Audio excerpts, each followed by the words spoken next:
Go ahead. Thanks, Jen. First on COVID origins, is the White House worried that China continues stonewalling the World Health Organization investigators and now is saying things like they think maybe COVID-19 got into China through frozen food? We are certainly continue to be concerned, Peter, about misinformation coming from voices in China about certainly the origins, their lack of participation in the process, their lack of willingness to provide data and information to the World Health Organization. As you know, we are undergoing our own process here, our 90-day review here, but certainly the Chinese providing information, being a participant in the process would aid the effort. And then speaking of misinformation and the announcement from yesterday, for how long has the administration been spying on people's Facebook profiles looking for vaccine misinformation? Well, that was quite a loaded and inaccurate question, which I would Inaccurate refute. how? Well, Peter, first of all, as you know, we're in a regular touch with a range of media outlets. And we expect the White House to watch let me you finish. watch, but As we are in regular touch with social media platforms.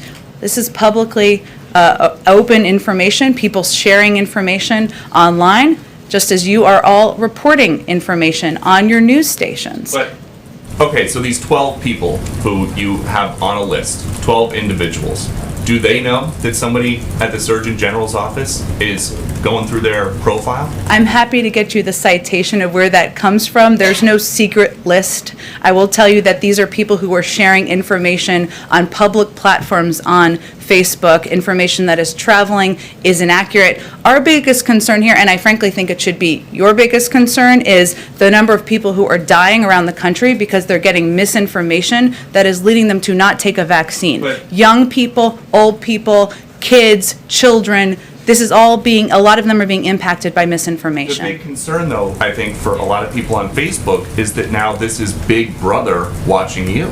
They're more concerned about that than people dying across the country because of a pandemic where misinformation is traveling on social media platforms. That feels unlikely to me. If you have the data to back that up, I'm happy to discuss and just it. About things that are on Facebook, I looked this morning. There are videos of Dr. Fauci from 2020 before anybody had a vaccine, and he is out there saying there's no reason to be walking around with a mask. So is the administration going to contact Facebook and ask them to take that down? Well, first, I think what Dr. Fauci has said himself, who's been quite public out there, is that science evolves, information evolves, and we make that available in a public way to the American people. Exactly. I have never seen any data to suggest that that the vaccines cause infertility. That is information that is irresponsibly traveling. Okay. Just one more. Sorry, excuse me. Just one more. Okay, about the science, about the science evolving. Facebook used to block people from posting that COVID may have originated for a lab. That is something this president now admits is a possibility. So, is there any concern that things you are trying to block or have taken down might someday turn out to be? We don't take anything down.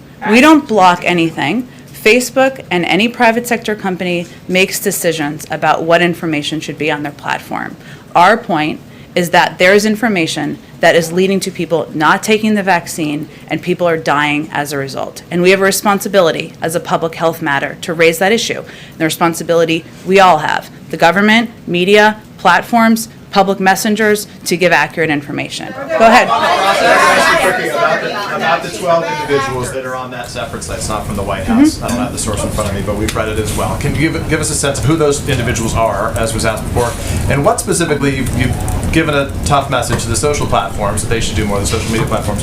What from this podium is the message to those individuals, the 12 of them, who are responsible for 65% of the misinformation that's out there? The message is the same message as it is to every person out there who has a platform, whether that is an elected official or that is a person who is a civic leader. The vaccines are safe, they are effective. If people take them, they will save their life in many cases. And so our message to everyone who's sharing misinformation is that the steps you're taking are irresponsible. They could lead to people getting very sick and people ultimately losing their lives. Why don't we all participate in a process that will help provide accurate information out there? Has the White House participated in any direct contact with these individuals, given the impact they're having through any avenue to try to say, knock it off? No, and I'm happy to get you guys the the data on where we got that information, where the public, yes, it's a publicly available data. We'll get you the citation is what I mean. Let me ask you